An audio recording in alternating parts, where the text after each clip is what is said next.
see me and the viewer.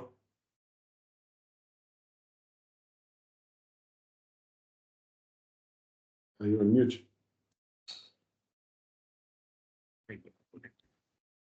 Can you hear us from the office? We'd like to welcome you to this session. We are already late because of some technical hiccups. So we will not take much of your time. It's just to welcome you all. We'll not do the introductions. I think by now we know who is here. But if we don't know each other, let's spend time later on just to know who is who in this room. Otherwise, I hand it over to you, William, so that we can just start off. Thank you. Thank you, Tuera, and everyone. Apologies indeed for those technical hitches. Trying to have a hybrid meeting, I guess, this early in the morning wasn't something that the hotel was able to fully be able to process, but here we are. I'll provide a few welcome remarks and then also pass it on to the chairperson of the Malawi Macadamia Association to also provide a few welcome remarks. Allow me to sit since this is a roundtable discussion. Firstly, just to welcome everyone and to thank you for being here very early this morning on a Monday. We don't take this for granted. We know that that kind of scheduling may not be the most ideal, but there were a few factors that actually led to that, not least also because one of our presenters is 9 hours ahead of us. So we had to have it at least this early in the morning, which is evening his time. Nonetheless, we're very happy to be welcoming everyone to this particular session. We have a cross-section of partners who are here. And we're happy that we're having this discussion also in the spirit of continuing to forge partnerships with all of you. We do have in the room, of course, the Malawi Macadamia Association and also some colleagues joining online. This is a key stakeholder for the MVC project with whom we look forward to very concrete and comprehensive engagement going forward. We also have the first cohort of our trainees for the macadamia training that we offered and we continue offering actually since the past couple of weeks. Hopefully, we also have our colleagues from the Lilongwe University of Agriculture and Natural Resources who are another key partner. We do have on the line colleagues from the Growth Force Project, another key partner, and also our implementing partners, Trademark Africa, with whom we're implementing together the Malawi Trade and Investment Program supported by the UK government. I won't belabor you with the project focus of MVC. I think at this point, most of us have engaged and we're aware of what the project is actually implementing. But just to say that, of course, we are focusing on 3 value chains: macadamia, mango, and mining. And in the macadamia sector, just like in mango, we're looking forward to having an industry-wide engagement, which we believe will be the most sustainable way of doing things. And so we're looking at the entire value chain from production, post-harvest handling, processing to export, but we're also looking at different farm sizes as well, so large, medium, and small. And this is the spirit within which the current study has also been done. We started with a benchmarking study, pretty much looking at the production and productivity of the estate sector. We then followed it up with this production system technical review, pretty much validating the benchmarking study, understanding the drivers for productivity, and making recommendations for what we call maybe an optimal production system. And we're also trying to tease that out at the 3 farm sizes as well. So production system for the large, medium, and small holders sectors, trying to see what that could potentially look like. So this is pretty much what's driving the study. We're pleased to be sharing the findings today.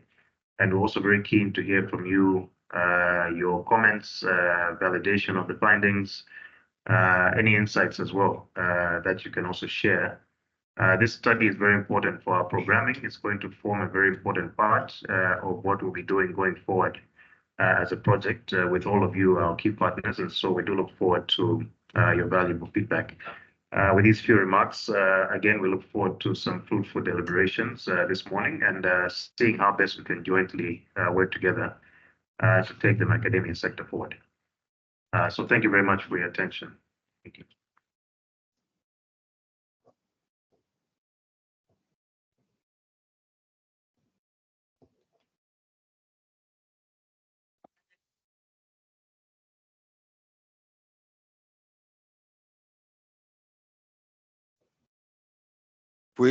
William, are we handing over to MMA to say something, or should we get started?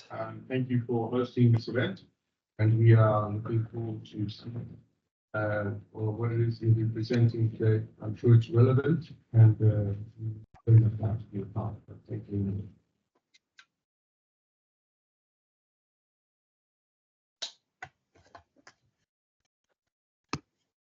Okay, thank you.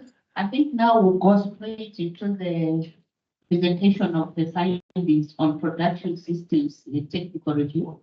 That was the undertaking, and we have our colleagues online, Mr. Nicholas Evans and Dr. Wayne, that will give us the presentation. So let's pay attention. If we have got questions, let's note them.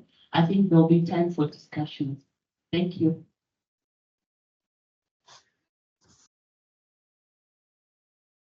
Okay, thank you very much for this opportunity to kind of share some of the findings of Wayne's study. I think it's your time to start the presentation if you're ready. Thank you.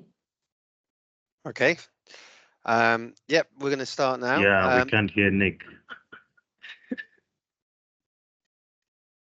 No, he's there, but I can hear you clearly, Nick. That must be them allowing you. I believe he can hear us. Yes. Yeah. Hi, Nick. Can you hear us?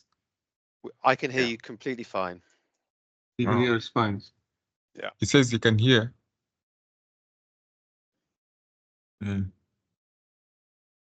Seems William can pick up the voice. But we can hear him too, William, so I can't hear. Yeah. Okay. I'm just going to keep going. Yeah. Yeah. Okay. Yeah. So,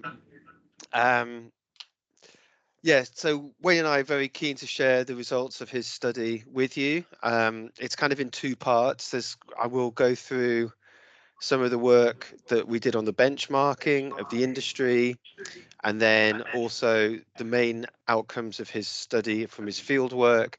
And then we'll discuss with you some of the ideas that have emerged from that and some of the focal points, okay? But overall, the purpose of this study was to validate some of the data of the benchmarking study. As William mentioned, really the purpose of the study was to identify what's driving productivity and quality, and which attributes of the production system are contributing to that. And this really helps prioritize where we should be focusing to really make this, okay? Also, obviously, as with a lot of technical things, it's not just about the research and development, it's about how you get that out there, how you get that incorporated into practice at farm level. So specifically, we look at that in this study, providing new platforms and structures with which to disseminate new technical information and raise technical standards across the whole industry. I think importantly, Wayne and I both have a kind of a hybrid sort of background in the Mac industry, both working with estates, kind of smaller farms and also smallholders.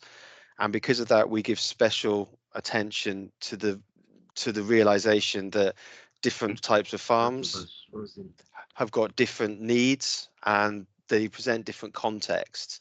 And because of that, the overall production system will be a bit different. We need IT support in Vincent, please. Okay. So in terms of what Wayne did is, apart from running around the country like a maniac for 2 weeks, that we did a rapid benchmarking that was based on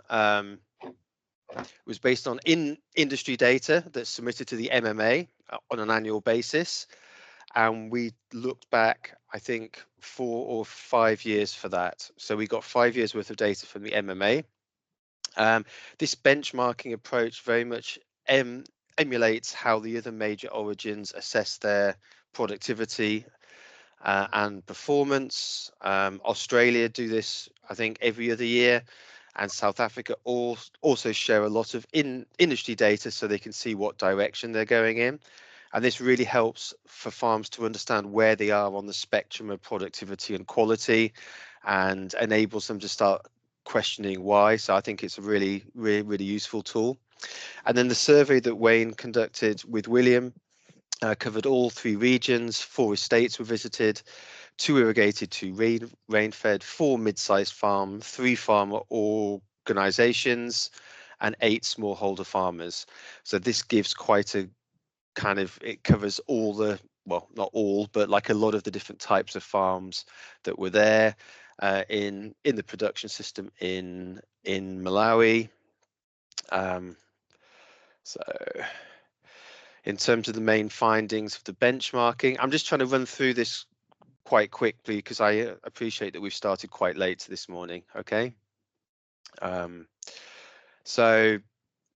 the benchmarking results, about 14,500 hectares was logged in the industry's data.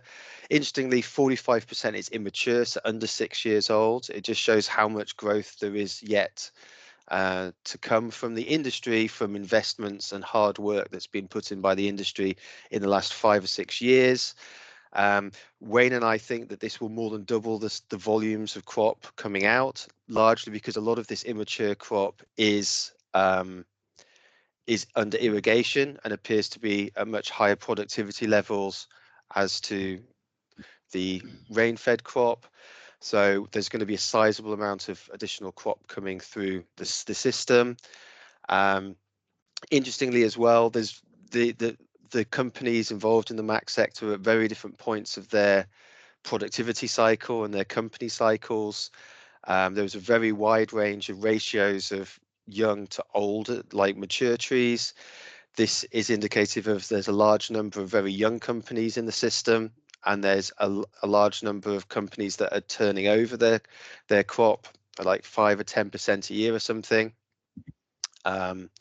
So it's kind of very much in a state of transition and flux. The industry has gone through a rapid phase of growth. It's bringing online a much larger hectarage of trees. There's more companies in the system, so it's kind of going through a next phase of development, which is very exciting. So the crop area has grown by almost a quarter since 2020, which is really quite incredible. And most of this growth is focused in the central region, where over 2,000 hectares of capacity have been put in. And there's also appears to be an increasing shift to off-estate plantings as well. Now, that doesn't really appear fully in these statistics, which is from MMA members, so it represents 98% of the industry or what have you in terms of the formal trade. However, from anecdotal evidence that we've had as a project, there seems to be sizable off-estate plantings taking place. So again, this is another shift that the industry is becoming more pluralistic, with lots of different types of actors and potentially going into new growing areas. In terms of nut and husk yield, the rain-fed estates were ranging between 2 and 4 kilograms a hectare. Irrigated orchards were much higher, like between 4.4 and 7.5. And when you consider that the majority of the irrigated estates are far younger and still coming into full maturity, it's likely that this trend and this separation between irrigated and rain-fed will get wider. So yeah, despite the young age, irrigated estates are outperforming the rain-fed estates in terms of nut and husk, and also you'll see later nut in shell.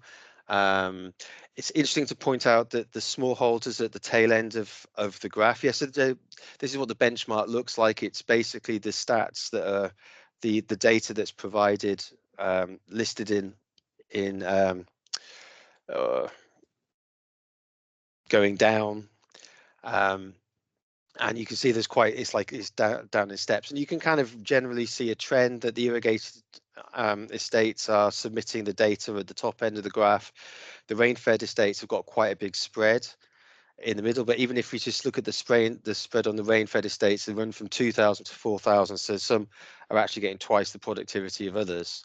So even within this, the spread is actually quite large, even within a single group. The smallholders come across as very, very low, and that's basically because their reported hectares are very large, and the volume of crop entering into the formal chain is low. So these stats, they don't really reflect the actual productivity of the smallholders.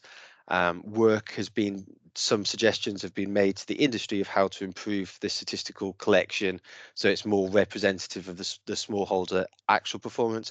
But even when you account for that, it's still very, very low compared to the other actors. Nut in shell yield, very similar sort of trends. Irrigated is twice as productive as rain-fed. Some estates are achieving close to 5 tons of nut in shell a hectare. This is very good. And in fact, even those estates, they kind of report that once they go into a pruning cycle and probably absorb more stink bug damage, that will probably level off a long-term average around 4 tons a hectare. These are still pretty good. These are still really good results. And if they could be emulated across the industry a bit more broadly, certainly Malawi would sit pretty high on the productivity scale globally. There's lots of reasons why smallholder nut is not entering the formal chain. It's a high degree of household consumption, particularly if there's a small number of trees. That represents quite a high proportion of the crop that's actually produced. Theft is a major issue as well with the smallholders as well as the estates, even if it's a very small scale. There's weak harvesting systems, which means that there's not a large volumes of nut actually being brought in to the households and aggregated. And then the economics of aggregation kind of disincentivize marketing, in that if you've only got a small volume of nut, it costs quite a lot to actually get it to market, and therefore you may not even bother. Okay. But again, we see this big separation between rain-fed and irrigated. It's interesting that really we're only getting the first kind of like quality and like scale data from irrigated farms in the last like 4 or 5 years. So before that, it was really unknown how the impact of irrigation would have. So the industry has evolved significantly. In terms of a key quality index, monitoring point, sound kernel recovery. Again, there's quite a large spread within the industry, ranging from 35 to 20. Again, we see this trend on irrigated farms because they're younger, they've got less stink bug issues endemically. Probably trees are probably less stressed as well. So they generally have been achieving over 30% sound kernel recovery as a group, and as high as 35. Rain-fed estates are a lot more consistent at about 25-26% over the 4 years of the study. But this is quite a big spread. I mean, it's not surprising you get a spread of like 10 or 15% within an industry. But considering the number of actors, it is quite a big sort of spread. And it's also interesting to note that this kind of like early phases of the development of a farm, often they get higher sound kernel recoveries and lower reject levels because they haven't established the pest populations there that are going to curtail their quality later on. So we've used this data in a number of ways.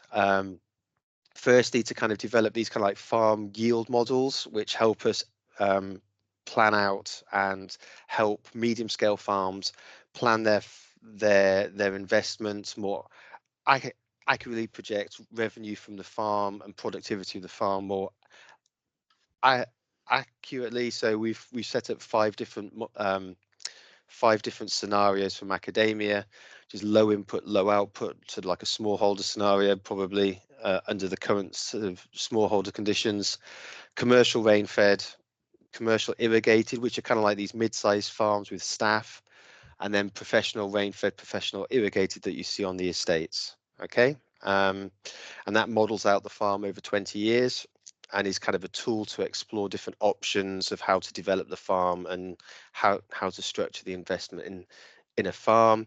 I think this could probably be scaled down to work like a quite small scale, and also to maybe aggregate at a farm or organization level to look at the economies of aggregation as well. All right, so I think I'm going to hand over to Wayne at this point to maybe kind of have his main observations of the production system that he's kind of made. I'm going to be operating the slides, Wayne, so if you want the next one or if you want to take over, you just say, okay? No, next slide, mate. Okay, well, it was an interesting rush trip around, and I apologise for not seeing everybody, but that was a bit hard. It was good to actually see such a widespread and talk to a lot of the medium-sized farmers again, who are quite an interesting area to work with, and are going to become a significant part of the industry fairly soon. I think there's been some good success stories coming through, such as alternative planting systems to increase productivity. That's higher density plantings basically, and things like tramline planting, which is yielding very well, although it requires pruning, more intensive management and so forth, and works better under irrigation, obviously. Off-estate plantings. These are areas sort of ranging up to 20, 30 hectares and possibly more. One guy in the north's got over 100 hectares, although it's not particularly well managed. These are a growing area of the industry, and they're basically plantings done by Malawians with capital, and they are going to become a part of the industry which is fairly significant and probably increasing in significance. And they also bring a different idea to things because they come from different backgrounds, and they won't all take a standard approach. So that'll be interesting from a R&D perspective, but we'll also get some good information out of that. The new areas, such as further in the north and north around Kasungu over the border into Zambia, they're demonstrating that there's a lot more land in Malawi that's actually viable, and also the land between Lilongwe and Kasungu, for example, at a bit higher altitude. That's really demonstrating there's significant growth potential in Malawi if you can access that land and have the capital to develop it. So that's quite exciting. Innovation in post-harvest systems to maximise the value, and macadamia is a crop where you have to capture the crop early, maintain the quality, and then maximise the value from that quality by processing. So innovative post-harvest systems such as those at Dinesh and East Africa plantations and so forth, Tushar's place, they got a very good system put in place there, as the photo indicates. That's really good to see because that captures the quality and maintains the quality. The other thing which is happening with plantings now and being forced upon people, whether they like it or not, is really increased use of data. So the more data you have and the better data you have, the better decisions you can make, and that's quite important. Thanks, Nick. Obviously, there's some pretty consistent constraints across the industry. Theft and bug are the most important and severe constraints, and they really are industry-wide. Even the smallholders are reporting increased theft, partly due to hunger and partly due to opportunistic issues. The theft is, it's organised. It's an organised crime on large estates and close to the cities and so forth. There's plenty of petty theft. There's always been petty theft. People like to eat the nut. That's, but that's not where the main nut is going. Nut is being exported, and that is a problem. So that needs to be addressed on an industry-wide basis. Bug is essentially a research problem, and we'll get on a bit more about that later. Neither of these at the moment has a holistic way of addressing them, and that's a problem. Both are specific to Malawi and need work on that here. There are clear pathways to increase productivity through higher density plantings, irrigation, and investing in skills, also in varieties, and reducing losses for a variety of reasons. Thanks, Nick. So the main challenges are lack of control, measures for stink bug that are economic and viable, and large tree size, of course, has a big impact on this. Theft affects all sections of the industry, aging tree stock, particularly on the older estates, large trees, declining productivity and eroding margins because you can't control bugs so easily. Some of these have a new investment cycle, require a new investment cycle, and that's happening on some places, although not on others. We have to start looking at marketing further down the track because production is going to double, and that's going to, lead to the need to sell the product rather than relying just on sending it to South Africa and them doing the marketing for it. And the existing processors in Malawi are doing a good job of marketing their own product and some contract processing, and they've got a well-established market network, and that's great. But they can't absorb all the new production which is coming online. So there will need to be increased processing capacity for that reason. Varietal selection is a big issue, and there's a lot of data available in Malawi, but it's not disaggregated by variety, and it hasn't been properly tabulated and assessed. So we need to look at that. The thing about macadamia is they produce differently. Different varieties perform quite differently in different locations. So 50 k's up the road in a slightly different area with a little bit lower altitude or a bit higher altitude, it might be in a rain shadow or get extra rain, all has a big influence on varieties.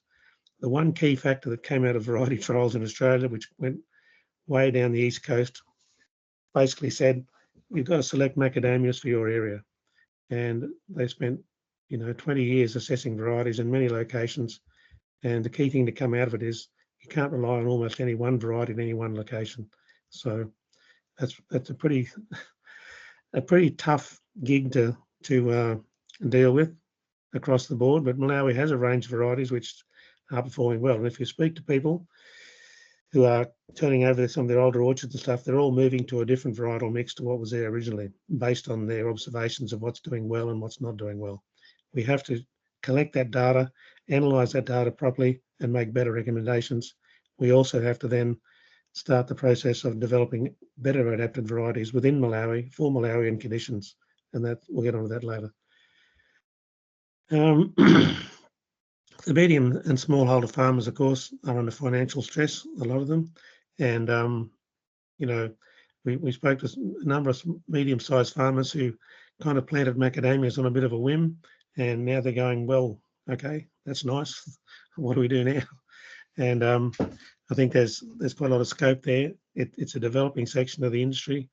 And you've got to applaud the enthusiasm, but also temper the expectations to some extent because they will need a fair bit of support to make it viable.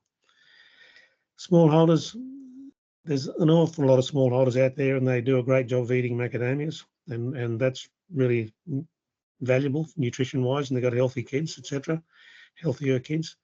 In terms of commercialisation, though, logistics are a big problem because you have to aggregate and you have to have enough scale to make aggregation work. And within and on the farm, you have to have enough trees to make it worthwhile to actually put in the effort and the inputs to make it viable. Thanks, Nick.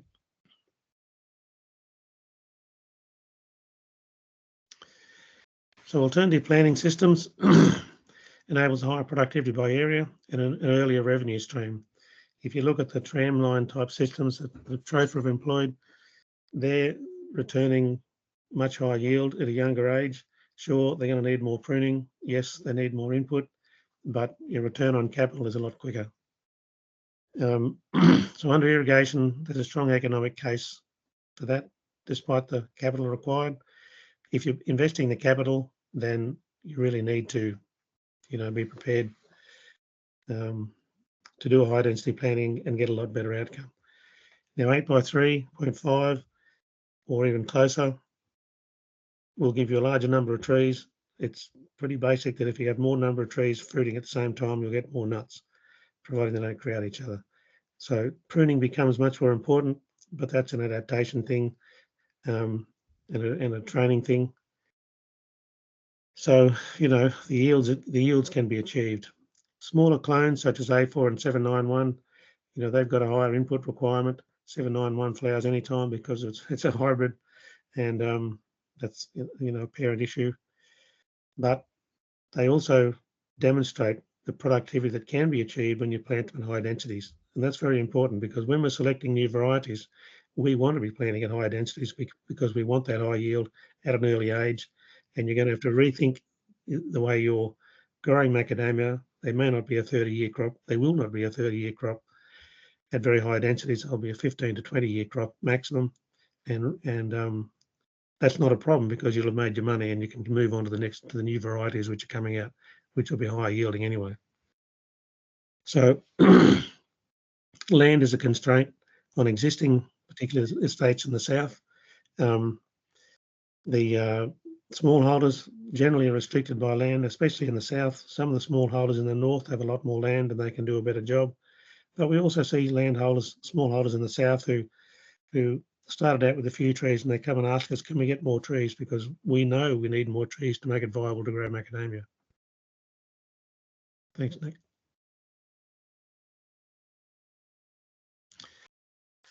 In Australia, the big thing in macadamia production is soil health and getting away from herbicides, etc. That's become the main focus of the industry development because a lot of farms went into decline there by using herbicides, not enough mulch, older trees, larger trees, not enough sun reaching the ground. So you can call it climate smart, you can call it a whole range of things, but basically it's just good orchard management. Because if you don't do that in the long term, your trees go into decline earlier and you don't get the productivity. Pruning is a big part of that. Varietal selection is a part of that.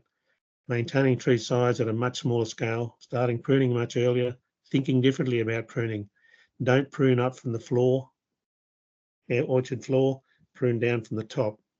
Some pretty straightforward ideas on that. But soil health in the long term is what really maintains your productivity. And on non-irrigated farms, it reduces the impact of drought and it maintains yield and maintains resilience within the orchard for a much longer period of time. Thanks, Nick. Now, the estates have been growing macadamia for a long time. They've got a lot of knowledge and a lot of management skill in that area. You know, they've certainly did very well when the prices were high. Everybody complains when the price goes down, and that's completely understandable. But the estates are also facing risks, particularly with you know, the lower prices, the bugs and the theft and aging trees particularly on estates, mostly in the south. Climate risks, it's unpredictable, some of the climate risks, but increasing temperature in particular and increasing drought frequency are big problems for macadamia. Macadamia is not a high temperature crop. It'll cope with drought very well, but it affects productivity moving forward. One big drought affects productivity for the next 2 or 3 years because of the way the tree responds and the way it closes down under high temperatures and doesn't produce photosynthate and doesn't store photosynthate, and then you don't get yield. The industry in the south is quite well catered for by processing, but the new estates further north in the central and the northern region don't have processing, and that's a challenge moving forward. The IPM system on many estates has broken down basically because of bug pressure, and we really need to address that with a research program. And we also need more skilled staff across the board because we just need that extra talent there. If we don't have that extra talent there, it makes it much harder to manage estates and much harder to address issues. And simple things like bug scouting and monitoring, if you don't do that well, you miss things and then you miss crop. Thanks, Nick. The mid-sized farms, they're using their own investment, so you've got to give them credit for that. they're going to have a diversity in approaches. The scale will be anything from 10 hectares to probably 100 hectares. A lot of them are moving into new production areas away from the traditional areas, and we saw some of these in Gender. One interesting farm there, which wasn't part of the Sable group, so the Sable planting, was a really interesting farm in the way they're doing it, although they're getting some really strange advice. Others, they're such as some in the kind of West Vumbi area, really keen to plant macadamia, although they don't know very much about it, but they're keen to be involved, and they will be very good partners in the long term. They have a few problems in that they don't understand the post-harvest need at this point, and that's going to be sort of, you know, a problem in terms of being able to manage their crop when it starts coming on, because they won't have a long time. Time passes pretty quickly, and the tree grows fast. So, you know, they're going to have problems there. So access to information and good advice for that group is going to be critical. But they're very important, I think, in other areas for employment, for example, because they will provide employment in places where there isn't much employment, and they're going to need a lot of support across the board. Thanks, Nick. Smallholders. Well, they've been a conundrum for a long time, and people are always talking about how smallholders should be doing this and should be doing that and should be exporting and whatnot, and really they're battling uphill to get there, and there's a lot of good reasons for that. Macadamia is not an easy crop to grow. The tree will do well in a lot of places, but it will not necessarily produce well. They've had a lot of false starts in terms of being told if you have 5 trees, you'll make a fortune. We think 100 tree minimum, probably 400 or 500 trees is really the number of trees a smallholder needs to actually do it well and to devote the time to that crop. That's difficult for those smallholders. Many of them just don't have the land to do that. So there are problems in that. They do have some small advantages in terms of things like marketing opportunities by selling a story, such as fair trade. Eating macadamia is very good for their kids and so forth. So they're kind of, you know, good points. They've always suffered because they haven't had a good supply of grafted trees. They haven't had good dedicated agronomic support, and they haven't had good post-harvest systems. So even if they're growing good quality nuts, they don't necessarily capture that quality and maintain it. And as an aside, when I first came to Malawi way back in 1989, the best quality nuts I assessed in the first 12 months actually came from a smallholder farm. He got the best kernel recovery and the best saleable kernel percentage of anything we assessed. That included all the estates at the time.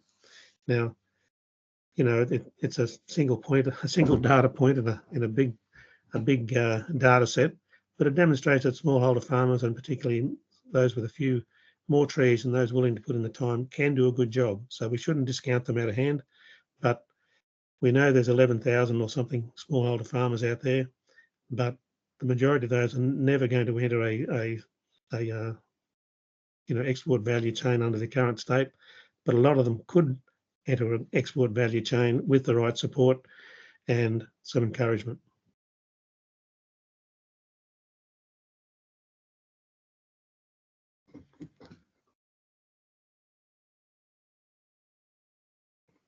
So I think there's some opportunities here. You can call them opportunities or you can call them issues, but we need to start managing bug populations differently. We need to understand bugs a lot better. You know, bugs have become endemic in orchards and they know what they're doing. They're smart little creatures and they become habituated to macadamia, and we've got to unhabituate them somehow. That's not going to be easy. The older orchards, we know some of the older farms are turning over their orchards and moving to smaller type trees and higher density. And we need smaller, higher productive varieties for those situations to make it more viable. And remember, by the time we get a new variety in 6 to 10 years, some of the existing plantings that have been planted in the last 5 to 10 years will need to be start to be turned over. So don't think just because you're doing it now, you've got a planting that's only 5 or 10 years old. You don't have to think about turning your orchard over, because you do have to think about it in the future. Soil health is very important. Maintaining fertility, maintaining the carbon levels in the soil, is really important in macadamia. They're an understory tree that feeds in the mulch layer. They're not a bare paddock tree. They'll survive in bare paddocks. The odd tree will do very well in that situation, but overall, you have to remember they're an understory tree. They live in the mulch layer, and that's how their root system is designed to work. Irrigation, obviously irrigation is a big cost factor. On the other hand, it's a big security factor. In Australia, increasing drought along the east coast, increasing frequency of drought and increasing temperature is forcing a lot of farmers to actually use irrigation who didn't have irrigation on their farm for the first 10 or 15 years. That's indicative of what Malawi is going to have to look at in many areas as well. The big advantage Malawi has over the east coast of Australia is altitude. So if you can get up high enough and extend the wet season a little bit with deep soils, you can reduce your irrigation requirements somewhat. Thanks, Nick. Okay. Do you want me to give you a break and do this first bit of the next section, Wayne? And then you can take over the R&D bit. If you like, mate. Yeah. I think just as an observation, something that we were talking about last week is that there's an area that has been planted to smallholder nut, like around Gender, so like South Mazimba. This was always an area that we always felt was kind of like it was too cloudy, it was too cold. But now looking at it again with the kind of changes in climate and there's less pronounced cloudy phases of the year, the trees are doing really well. So it really does demonstrate that we are in a shifting climate, and this means that we need to be adaptable. And part of that is to be on top of a lot of these orchard systems that build resilience and reduce the vulnerability is going to be really important for the long-term success of the industry.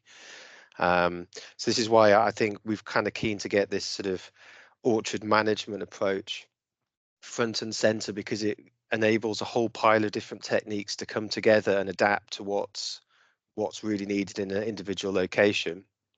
So we really wanted to not just talk about challenges, but to actually work out, well, what we can kind of do about them. I think it's firstly, we should recognize that there is work that's already ongoing, and there's a lot of things the industry is doing well and is doing correctly.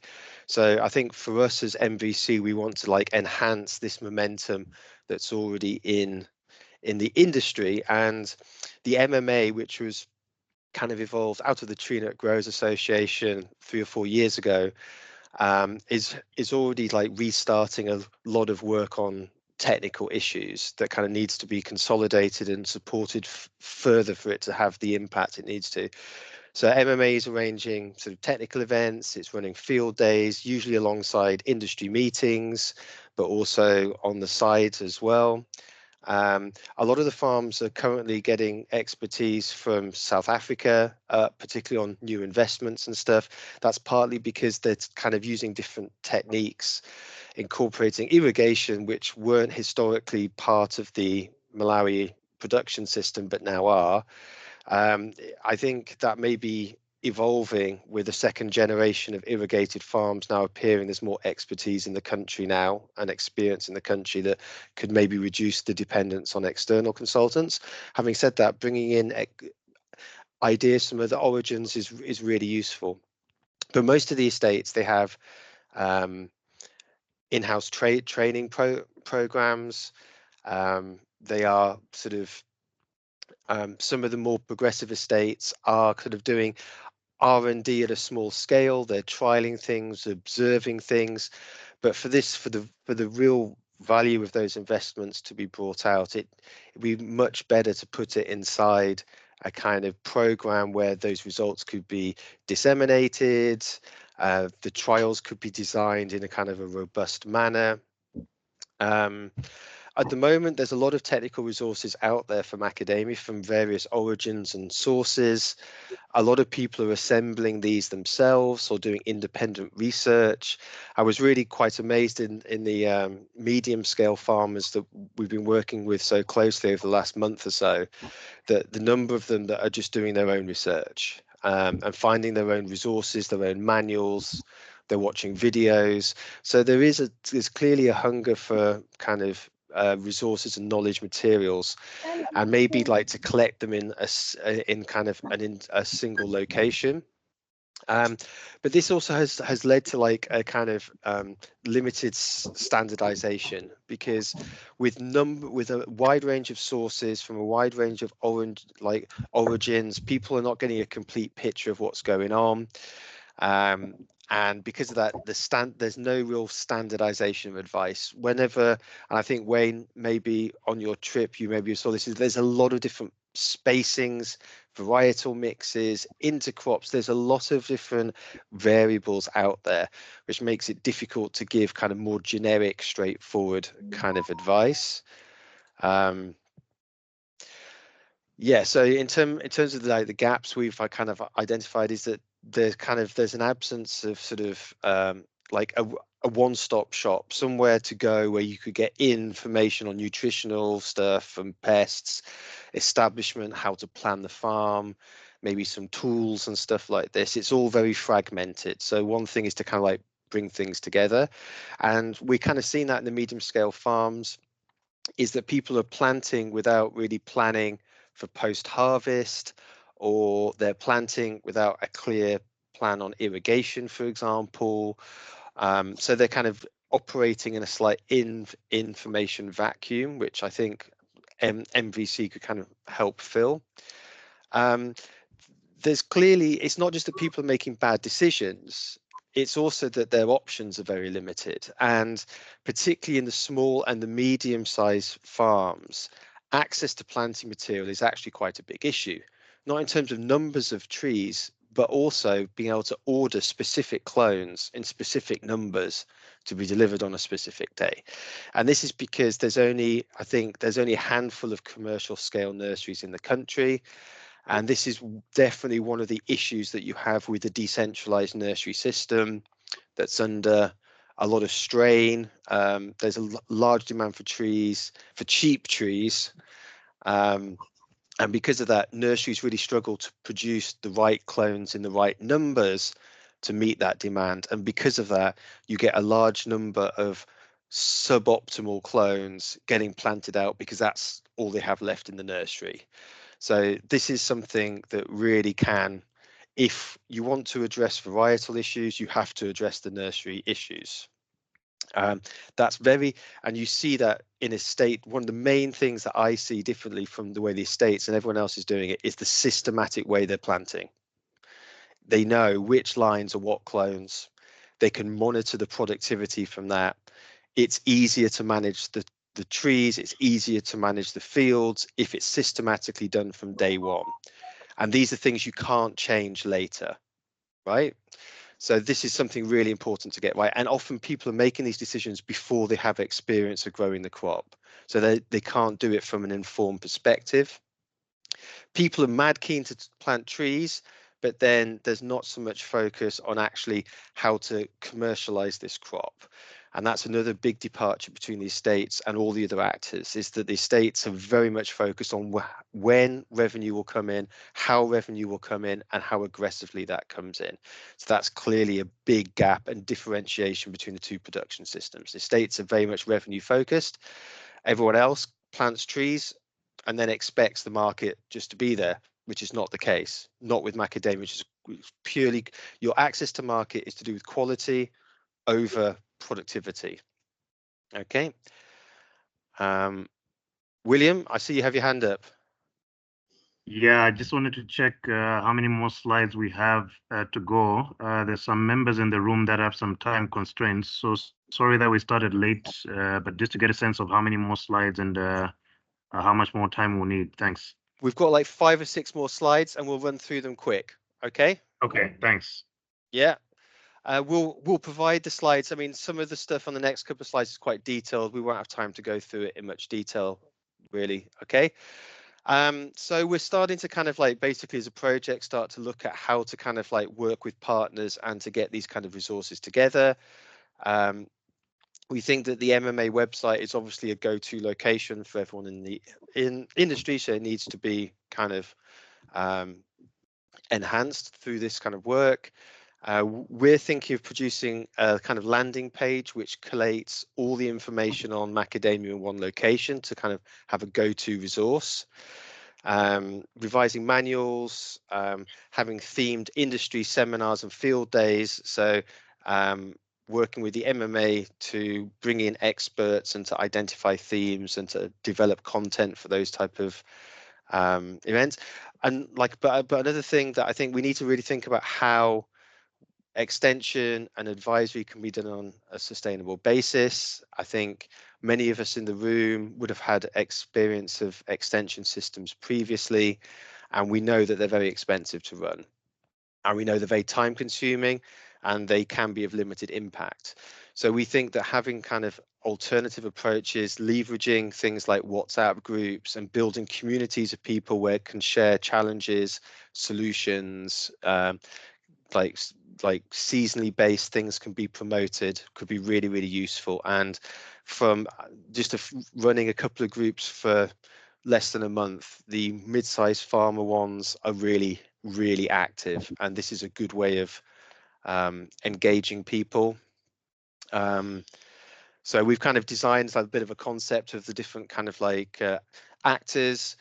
We think that a lot of trials should be done on estates because they provide the commercial context and under sound management to increase participation from educational institutions such as Luana, and to create stronger linkages between them and the estates, provide some ability to design trials effectively so that the results can be interpreted, and to kind of like develop these kind of like knowledge resources. Wayne and I and Luana and are also working with Gala and Growth Polls to kind of look at setting up this kind of like experimental farm for macadamia. There's a whole pile of things that we can do on that sort of space, trialing smallholder production systems, also potentially doing some R&D specifically there in kind of like a on university kind of like trial farm, which I think could be really beneficial for the industry as a whole. Also provides a learning environment for people to get more experience of macadamia when they're doing their education, and to like work jointly to implement R&D and research projects. Okay,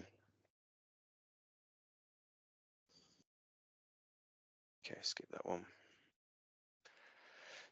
Yeah, we also sort of realized that our R&D to be valued, like, and to generate value for the industry needs to involve not just the farmers but also the service providers to them to keep their advice and their knowledge up to date. So we think that kind of like getting a directory of service providers could really help, particularly medium scale farms, sort of like access the type of services that they need to be successful. Inputs are chronically underutilized in the non-estate sector, and irrigation is in big demand. So, and nursery stock, as I mentioned before, it's very difficult to get the right varieties in the right numbers at the right amount of time.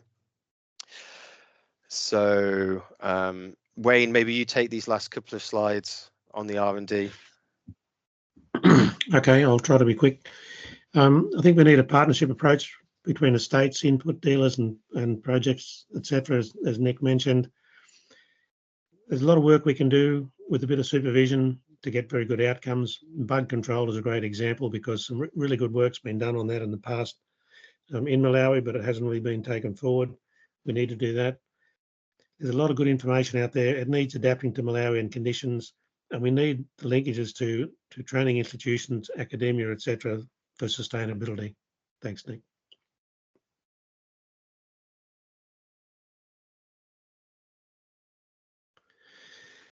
Quickly on the sort of stuff we need to do on varieties, for example, some research. People get the worry when you say we're going to do breeding and research, but the technology has changed so much that, and a lot of work's been done behind the scenes, which most people are not aware of. We can now test a lot of things at the University of Pretoria, and we can start selecting varieties in 6 or 7 years, whereas before we were looking at sort of 10 to 20 years. Now, it's really important we do this. under the local conditions. And I won't go through the whole slide, but I've thought about this a lot over the years and put in place things that at the University of Pretoria from Australia, which will allow us to do this in a way we couldn't do before and at a very much lower cost. Thanks, Nick. Now, stink bug, you know, everybody's got a macadamia farm knows about stink bug. It's not getting better, it's getting worse. Some excellent work was done in the past looking at the chemistry, sorry, not the chemistry, the biology of stink bug. We now need to take that work further forward. Gina Thornycroft has done some work, and a long time ago, Mr. Soko did some excellent work on this. We need to combine their work, repeat some of the work, and come up with new approaches and new alternatives that don't involve just a very large spray program on a 21-day rotation. So once again, FABI at the University of Pretoria, they've done a lot of research on bugs, and we had actually had the opportunity to get them up here before COVID, and that fell through, unfortunately. We need to do a state-based trials and probably some trials on some medium and small farmers as an alternative. We need to look at alternative approaches, the biologicals, fungi, parasites, a whole range of things, because currently bug control is not working very well, and it's way too expensive, and it's not available to medium and small scale farmers because they don't have the ability to spray. Thanks, Nick. Yeah, I mean, I think stink bug has kind of emerged as probably the largest technical challenge to the industry in terms of both reducing productivity and reducing quality. So the losses are significant. I mean, the farms that it affects in an individual season a lot more, but it's not uncommon to hear 20-30% losses, which is very significant, right? So, I mean, something to bear in mind is this isn't just Malawi, right? The complex of bugs in Southern Africa is different to Australia and to other origins. And because of this, it's specific to Southern Africa. And the South Africans aren't managing it, and the Kenyans aren't managing it. So this is something that's of regional importance and a focus. So it's worthwhile bearing in mind that this is not just about Malawi, it's about the whole industry in Southern Africa. Just to say that Malawi has tried, I think, almost everything possible. So we need to start to look at new ways of managing this issue. Okay. All right. So that's what we have. So be very keen to have any feedback or ideas or thoughts that our work has kind of stimulated in you. So maybe we hand over to William to maybe try and see if they coordinate anything from the room or.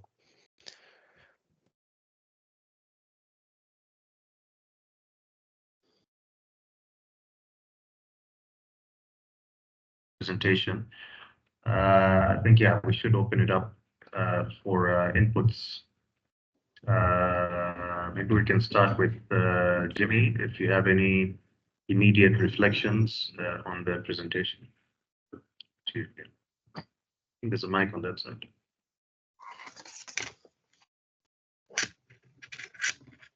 First of all, thank you for the presentation. I think we covered a lot of detail in a short time. We were a little bit under time pressure as well, but well done. I think it's there. I think people can look back at it, and I think it will form a basis for a lot of discussion. You know, there's a lot of different aspects and points that people, whoever's interested in certain elements, can come back and revisit. I think that one of the themes that is emerging, maybe maybe more than one, is that there will be, we would like to see new entrants, these, especially on the medium size to, let's say, small, medium, and large new entrants. That's a sector in Malawi that, as the association, we'd like to see that grow, but we'd like to see it kick off on a good footing, so that let's say the new entrants are well informed on site selection. So I don't see enough about site selection. there was a brief mention that Zimba might be good. But I do think that the sooner we focus on site selection to guide potential investors, farmers, the better. So site selection is a big one for me. The next thing is, where do farmers go to get seedlings? Where do they go to get agronomy? So that's the next, just plotting steps forward. Am I in the right place? Do I have the right piece of land? Where do I go for seeding? Where do I go for agronomy? And then where do I go for fertilizer? Where do I go for chemicals? Will follow. So having clarity on that just part of how we can facilitate new entrants would be important. Then where will I sell my nuts? I think, after all, why would I do anything other than for the reason that at some point I'll have economic return? So we need to make that economic return very clear from the outset. Say you're embarking on a long path, you will begin to harvest maybe in 3 or 4 or 5 years, and make it clear to the investor, this site is good, this site is not good. So I do think we need to develop a narrative that will encourage, but also give a realistic, first instruction to potential entrants. So I'd like that message to emerge. The aspect of markets and potentially how we take all of our crop, the nuts, whether they're from large, medium, or small, where do we put them, how do we process them, how do we maintain a Malawi quality image that we have. Malawi is well respected for its quality at the moment, much more so than our competing Kenya, who went on this smallholder path before really putting in place all the elements that would bring them to a more successful outcome. So how do we make sure Malawi gets off on the right foot? And how do we make sure that our farmers have somewhere to sell their nuts and those nuts reach the global markets? So that's a critical element that I hope allowing value chains will help us basically strategize around and solve. So that's what I'm hoping. So I think that's enough for me. Those are the big issues or elements that I picked up. There's more, but we'll cover those as we go along. Thank you. Yeah, we didn't include marketing in there. We did mention processing. We didn't include marketing because we knew we had pretty serious time constraints, which got worse. But that's taken on board. I mean, the site selection and so forth, there is information out there, but it isn't consolidated. And realistically, we need to start looking at these new areas more effectively, as Nick said, about gender and so forth. Mm-hmm. And I think that's an area where the information base needs to be updated and improved quite a lot. Yeah. So thanks for that. Yeah, so I think I completely agree. Site selection has always been very high priority for like smallholder site selection as well, because obviously they're not going to have irrigation probably installed. So obviously site selection is even more important.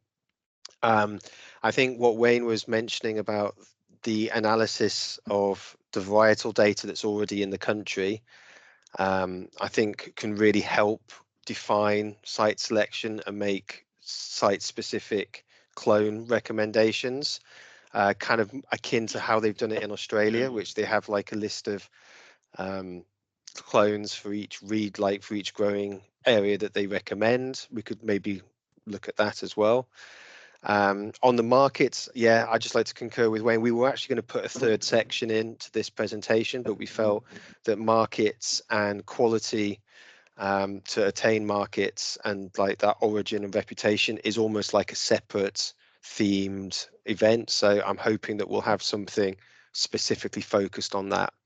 As Wayne's focus for this was more the production system, so the agronomy, obviously there's strong linkages to the marketing there, but we wanted to have a think and focus in on the marketing as a distinct priority in its own right.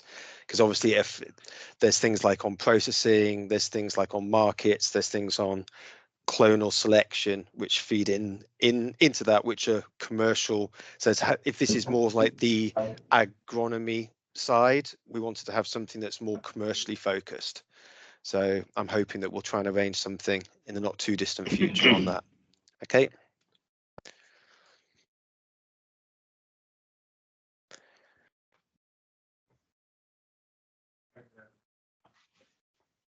there any more?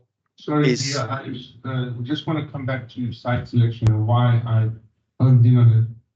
We are getting a lot of phone calls from friends and people who are reaching out to say, look, I want to embark on macadamia production. Right now, we have people calling us from Balaka saying, can I plant in Balaka, can I plant Salima, can I plant Lakeshore? I mean, all I can say is I don't think you can, and I don't think you should. We would not like to disappoint farmers. You don't want to put a crop in the ground and find 4 years later, 5 years later, that it's just not doing what it should do. That's one thing. The other thing is, the quality aspects, the yield aspects related to site selection. So, and I do appreciate that clone selection relative to site is important, but it's almost a detail compared to just not planting in a place that is unsuitable from a point of view of temperatures, climate, and soil. So I don't think it's very difficult for us. In fact, it should be a rapid, even desktop let's say, project to begin with, to sit and work out where we would say don't plant over here, and you are likely to have success here. Now we don't know because we can't go on, like macadamia does well, let's say above 1,000 meters across Malawi. But if it's 1,000 meters and over 1,000 millimeters of rain, depending on distribution, it's probably going to do well. So we can put our minds together within the industry and draw from our experience and say, look, this is our best guess at the moment, or let's say our best estimate of sites that would be rewarding to an investor. And outside of these sites, you're taking risk, and especially as you go lower down, you're taking more risk. So I don't think I don't want to delay the exercise, and I don't think it's on first round of getting some very high level results that we can quickly communicate to potential entrants is difficult. So I'd like to get that over the line quickly. Thank you. That's well noted. I think one issue that, as you were raising that, I was also thinking about is the coordination that is actually required to get this information to prospective entrants. And I think probably having it done within the association and then, other people being able to converse with the association, whether they're already members or not, I think that would be probably the best channel. And we can certainly, I think, as a team, sit with you and try and see how quickly that can also be done to at least have an overall mapping at least of the country, and then saying, okay, these are the areas that probably someone could do well with this particular crop, and then find a way of communicating that, I think, through the association. So that's well noted. Toera, do you want to continue with the facilitation? I see there's a hand online. I think Dr. Griffin Chipendo, please do come in. So I'm Griffin Chipula from Luana. Thank you for the nice presentation and the insights that you have provided. I wanted to know whether you had time to consult the Lunyangwa Research Station, because these guys have been working with Macadamia in terms of research for some time, and maybe whatever they are doing there would have fed into your presentation in terms of research and development. The second question is issues to do with the funding for research. I know working with Macadamia for research is a bit expensive, because firstly sourcing the seedlings, the treatments, all the other agronomic practices. I would have loved to hear more if there are opportunities for research funding for the academia and also for the government research stations. Thank you. Thank you for that. We didn't have time to go to Lunyangwa. It's been a few years since I've been there. It's probably been underfunded for quite a while, so that I'm not sure what they have done in recent years. In terms of other macadamia research and funding, I mean, obviously we need to get funding from different sources to do macadamia research. Nick and I are certainly looking at that. And William, we had a good meeting with Luna, when I was there, and I think William's been following that up since I haven't been there. Macadamia research tends to be longer term, and that's a disadvantage. It tends to be a bit more expensive because you have to have access to trees, and that's why we're proposing that a lot of the work be done on estates where they can do a fair bit of in-kind work, such as looking after the trial site when researchers are not actually there. There's no easy solutions to research in macadamia. It just does take time, and we have to work around that. So I don't pretend to have an appropriate answer for everything in the questions, but we're certainly working towards getting further research funds. And next time we're in Mzuzu, we'll go and have a look at Liangyangwa again and see what they're doing, or if they have been doing anything for some time. Thanks. Yeah, I'd also like to add that by establishing new blocks of macadamia, that's good in the medium to long term. But if you want to kickstart research linkages in macadamia, it's probably best to do it with ongoing establishments and create linkages with the estates, because they'll provide a experimental basis. Also, in Wayne's work, he's talked to a number of estates about running trials on their sites, and there's many estates are happy to run trials. That could also share some of the costs. Obviously, a lot of the costs you're talking about are land, trees based, inputs based, which if that could be covered by a partner, that could be a more efficient way of doing it. It wouldn't be perfect for everything. I agree, but yeah. Thank you. Do you have any comments? Actually, yeah, Nick just took the words out of my mouth in terms of the different possibilities for funding. I think as we were going around, just to confirm, there were some estates that were also saying that they could actually provide resources towards, R&D,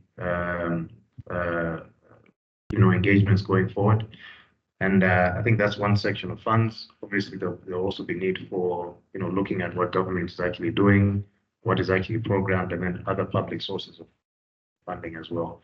We do continue, of course, talking to different partners to try and see how we can mobilize, funding in a consolidated sort of approach towards the R&D. Thank you. Thank you. Do we have more questions? Yes. Thank you. My question is basically to do with the intercropping damaging macadamia, especially for smallholder farmers.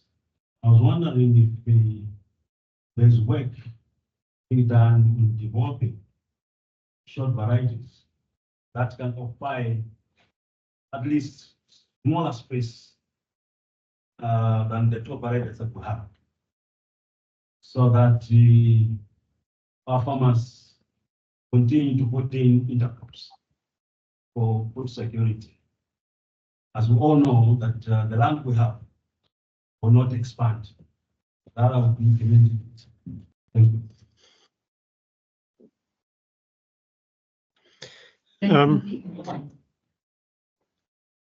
Well, smallholders generally are quite innovative in terms of intercropping, and we've seen, as we mentioned earlier in the presentations, intercrops of a whole range of types used in macadamia. There's two issues or constraints on the issues you raised. One is that a lot of our current varieties are too big, and we know there are smaller varieties, and that's part of the varietal development program would be to develop much smaller varieties right down to dwarfing, because that would allow smallholders to do a much better job of management. Now, that's a complicated issue in its own right, but we have started that process a long time ago behind the scenes, and that work is progressing. The second thing is that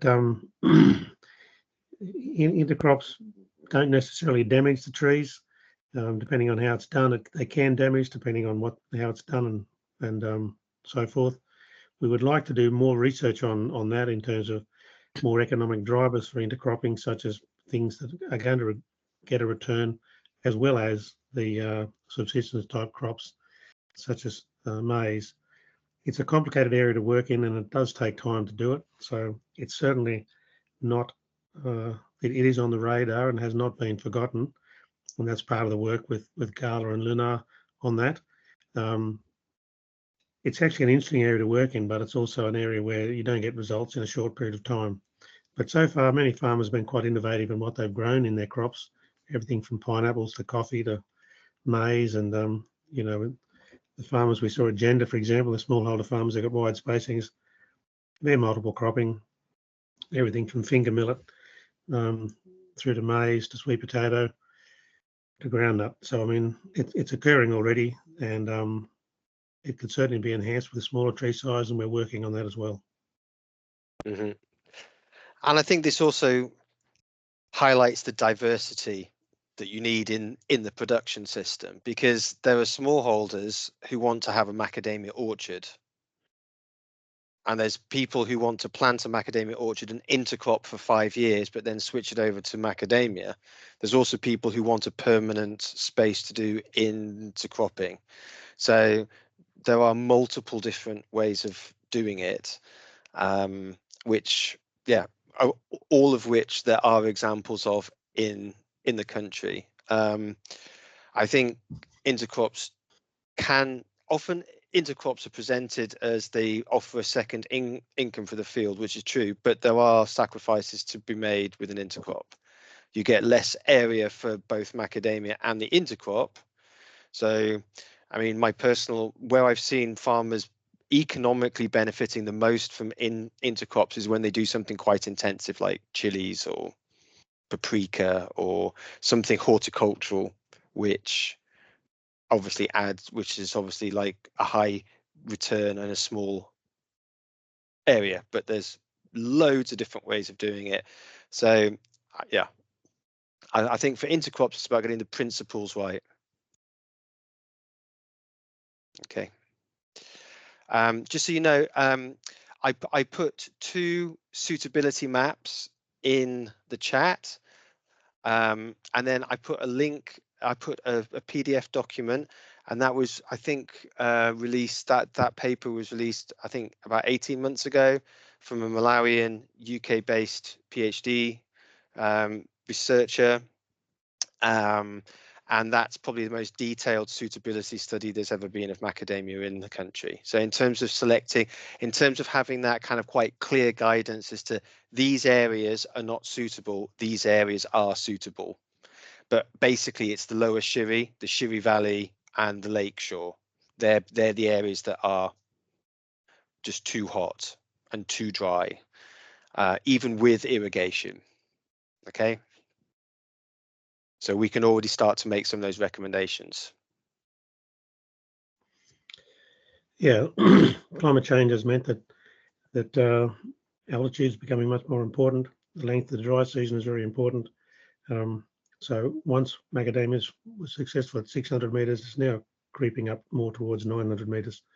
And the same as for the length of the dry season, you really need 1200 millimeters of rain if you can get it spread over 6 or 7 months with a dry season of no more than 5 months. Now, irrigation, of course, changes that, and you know, there's variabilities within that, but that's sort of the general range. Okay, thank you. Do we have any other contributions from those that are online regarding the question about special varieties?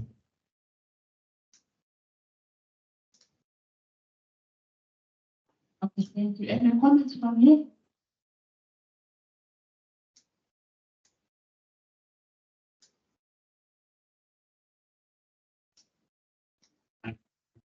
Not for now. My name is Kubo Dwabo. I'm from the Malawi Macadamia Association.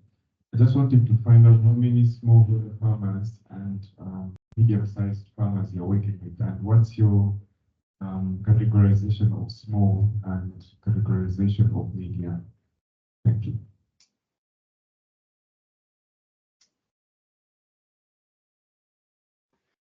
Did you hear that, Dick? Yeah. How many? So I think there's about 40 medium scale farmers that we've got the details of which there's I think 12 or 15, I think 12 attended the training that we ran a couple of weeks ago on farm planning. So that cohort, and there will be a second cohort going through that training shortly. The numbers are however many people come forward. We're quite happy to work with people. So if anyone knows medium scale farmers who are not currently on our lists, then please direct them to us. In terms of the numbers of smallholders, our program, as some of you know, kind of initiated with more of an estate and medium scale farmer focus. We are going to be working with smallholders.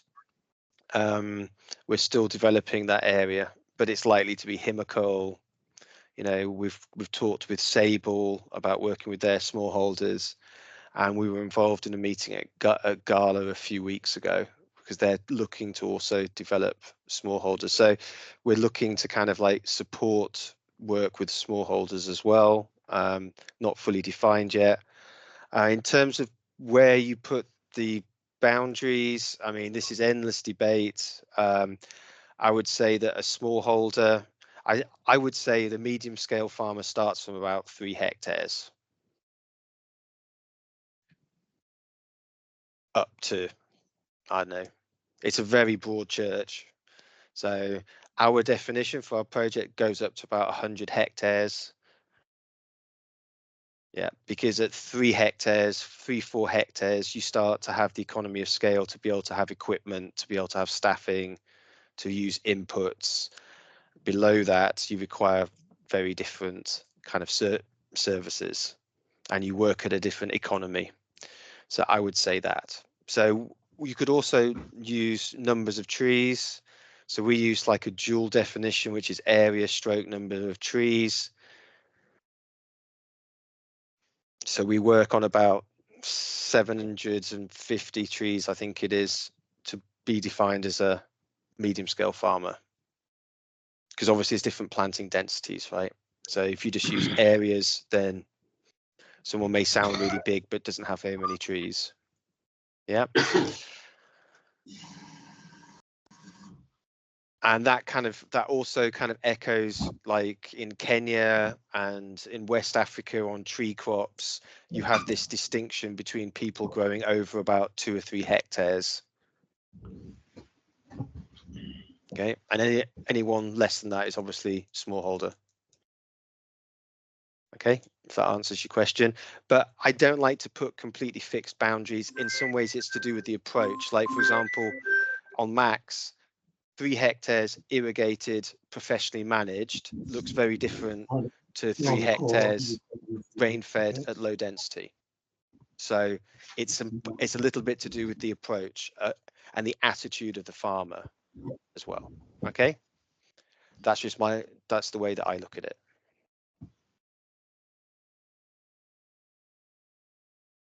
Thank you. Any other comments, observations? Yes. Hi, my name is Owen Timur. I would like to just get clarity on farm models. There was mention of farm models. I'd like to know the independent variables that are being considered in that model. And secondly, since this is more of a bench study, I would like to also understand how deep the study went in terms of looking at the seed systems, looking at the markets, the availability of the markets and the structure of the markets. And also I would like to understand if the study as well went deeper into capacity, looking at capacities of extension services and also the capacities of the smallholder farmers and medium sized farmers. Those are the questions. Okay, that's a lot to look at. I think this study looked at the production system, so it was focused around what activities are done on farm to increase productivity, to increase quality. We realize that that does not work in isolation from the rest of the value chain. We have looked at the seed system, well, seed system or the nursery system. Wayne and I have done extensive work in the nursery system for macadamia in the country, so we're kind of very familiar with that. I think we flagged a couple of the issues that we see, which is decentralized, too decentralized, not commercial enough nurseries. There's too many farms trying to graft their own trees, which are very low quality, which have got kind of unclear parentage for the clones. So if you look at how other origins manage this, is they have a proper nursery registration and regulatory system. So in terms of the seed system, there is kind of an opportunity because a number of the estates who have been aggressively planting are coming towards the tail end of their establishment. They have nursery infrastructure on their farms, which have built up a lot of experience. So there is an opportunity for that. In terms of the cost of the seedling, often with smallholders, we see the cost of the seedling is a big barrier. In my view, the cost of the seedling to get it between the establishment and production, the cost of the seedling is about 1/5 of the total cost you should be putting in. So there's a question in my mind, if people can't afford seedlings, then should they be doing macadamia, because they're going to need to invest in inputs before the harvest comes? I think that's an important question. It's not an easy question to answer, but it's an important question. So in terms of seed systems, the answer is yes, very important. We're also recommending work on varieties for Malawi, which we think is really important. And actually, Wayne and I recommended this as an investment in 2012 when we did the first strategic plan for the industry. We really struggled to get it going. Wayne has done work since then on the genetics, the genetic markers, has brought in dwarfing trees. So there is work. In terms of capacity, yes, there will be a study this year on the actual workforce needs for the industry, which will look at specific skill bases and stuff, and also look at formalizing linkages with education institutions to better introduce macadamia to syllabuses and to create sustainable linkages between the industry and prospective students, research projects, this type of thing. Fact is, the industry is doubling in size. That will require twice as many technicians as are currently in the system. So it will be a big employer for skilled staff in the future. So yes, capacity is going to be in short supply. There's going to be a bit of a crunch period over the next 5 to 10 years, we think, where there will be a shortage of skills in the industry. Markets, I'm not sure if you're aware, but there's been a quite significant price adjustment in macadamia over the last 18 months. This changes the economies of the value chain and the crop. Yeah, we'll be working on markets, and actually the number one priority identified by the MMA is to work on markets, look at differentiating Malawi origin from other origins, building a narrative for Malawi to kind of like protect its market share, and to find a space for this additional crop it's going to be producing. There has been work on the markets in general. We did a presentation to all the financial institutions. Well, I think 8 to 10 financial institutions a couple of weeks ago. If you're interested to knowing a bit more about the pricing and the markets, that was covered in quite a lot of detail in that presentation. So we can maybe send a link to that presentation around afterwards, which looks at global demand, global production growth over the last, I think, for the next 10 years. Okay. Okay, thank you, Nick. I think it seems there's a lot of information that people are looking for, and building on to this research, probably we may need to have a list of such information requirements, as you have pointed out. some of the information is already available, and I think it's the issue of pollination, where can people find all the information. Probably MMA, it's well positioned to at least be a custodian of such information and be able to send out to other people. Thank you. Any more questions? Comments? I'm mindful of the time. If there are no comments or questions, I would like to hand over to William, probably to conclude and close the session, and probably also just highlight the next steps from this session. Thank you, William. Before William will come in, let me give an opportunity to. I don't know if the presentation can be shared to members that have gathered this room. Maybe some of the basics that can transfer the information into. Thank you. Thank you. Over to you, William. You also handle that question.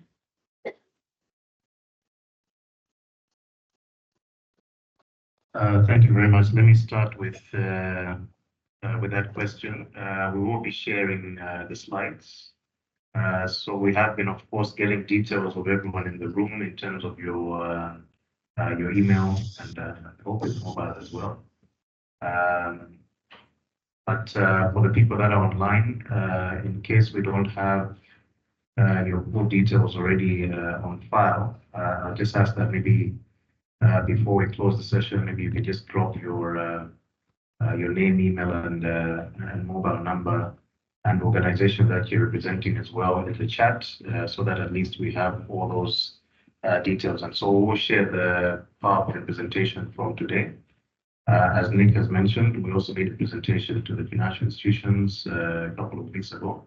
And so we'll also share that has the broader picture as well in terms of the global market and how Malawi is positioned. I think further from here, we'll be very keen to incorporate the feedback that we've got from this particular session into this paper that Wayne and Nick have developed, which has formed the basis for this presentation.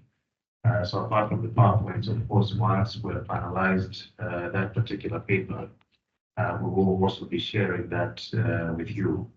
And so we're very thankful that at least we've got your initial feedback, questions. In case we need to follow up and have some further conversations with other stakeholders, we'll also try and do that before we actually firm up and finalize with that paper. Of course, on the marketing issues, as we mentioned, as Nick was also presenting, most of these seem like they're follow-on engagement.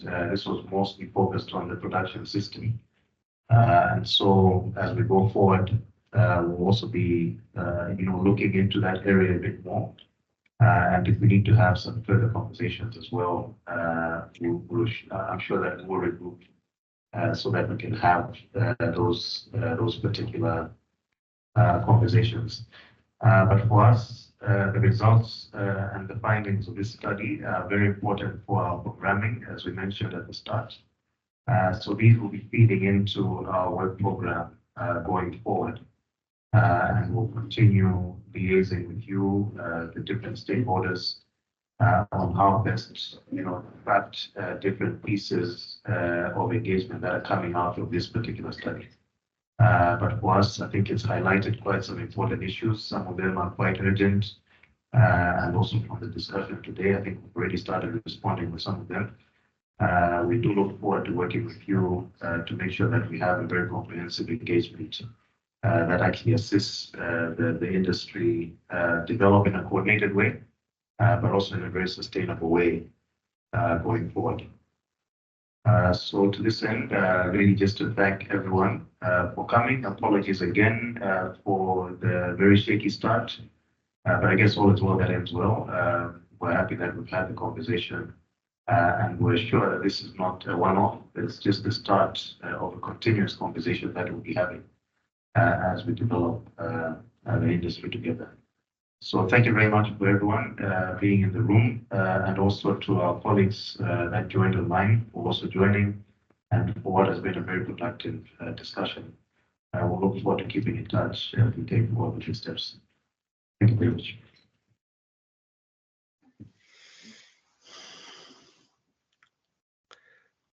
Thanks, Nick.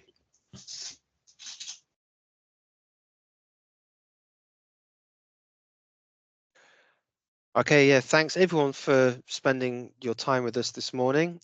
If our discussions or ideas have sparked any ideas, or you want to get back in contact with the team, feel free to do so. We would welcome additional contact from this event. We like staying in contact with people and to build up some momentum on this. Yeah, thanks a lot. Yeah, thanks everyone. I'd like to say the industry's kind of at another point now where we've got an opportunity to make a lot of progress fairly quickly in the next few years, and I'm looking forward to that and working with people on that towards that goal. Thanks very much. Thank you very much, Nick. Thank you very much, Wayne, also for your presentations. And I think, as you've said, we'll continue keeping in touch with everyone. Thank you. Bye. Bye.